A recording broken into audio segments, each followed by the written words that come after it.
近日呢，美国媒体爆出来一个爆炸性的大消息，说我们中国的一艘094A 弹道导弹战略核潜艇啊，突然在关岛附近上浮，在海面上自主航行了一段时间之后呢，又潜到水下去了。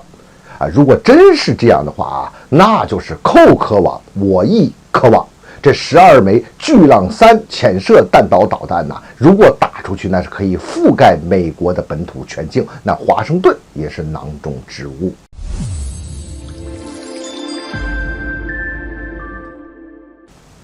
欢迎来到张斌观察，我是张斌。美国媒体呢最近就做出了这么一个报道，说在菲律宾海的东部的地方呢，就出现了这中国的094A 弹道导弹战略核潜艇。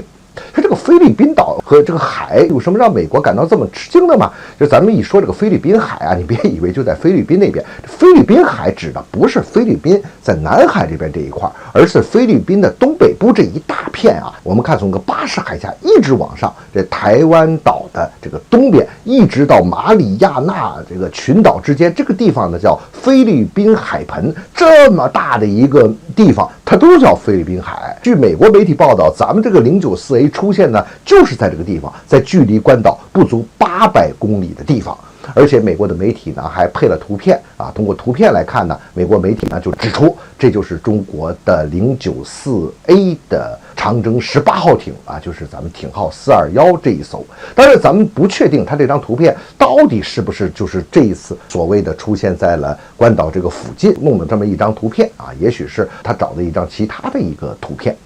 说回咱们的094A 啊，这是咱们最新的弹道导弹战略核潜艇，在2021年4月份的时候，在三亚进行服役了，就是咱们的长征18号艇，就是这个421号嘛，这是有一个10000吨排水量的啊。据外界分析说呢，它使用的是标准的这个巨浪2型潜射弹道导弹，但是呢，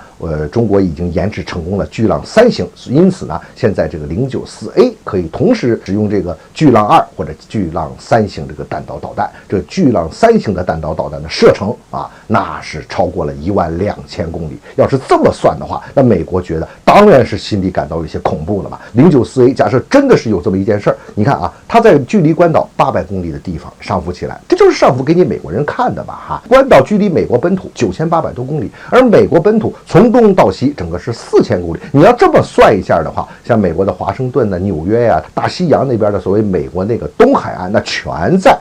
我们094A 和巨浪3的这个射程这个覆盖这个范围之内，这对美国是一个巨大的威慑。如果说这个事情真的属实的话，那这一次我们肯定是主动上浮的，这就是要给你美国看啊，这个战略意义非常的重大。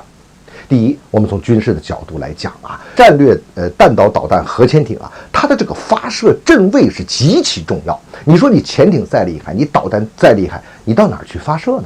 你这个发射阵位一定要保证隐蔽安全，不能被发现。一个国家的弹道导弹核潜艇通常都会有它常备的这个发射阵位，同时呢也有机动的位置。我们能够开到关岛这边去，美国发现不了，我们主动上浮起来，这就说明我们在这方面的准备是充足的。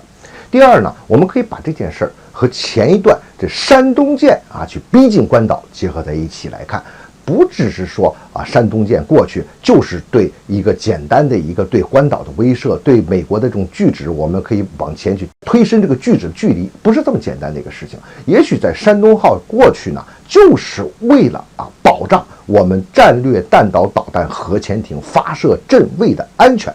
第三，我们可以看到，我们要有足够的这种战略威慑能力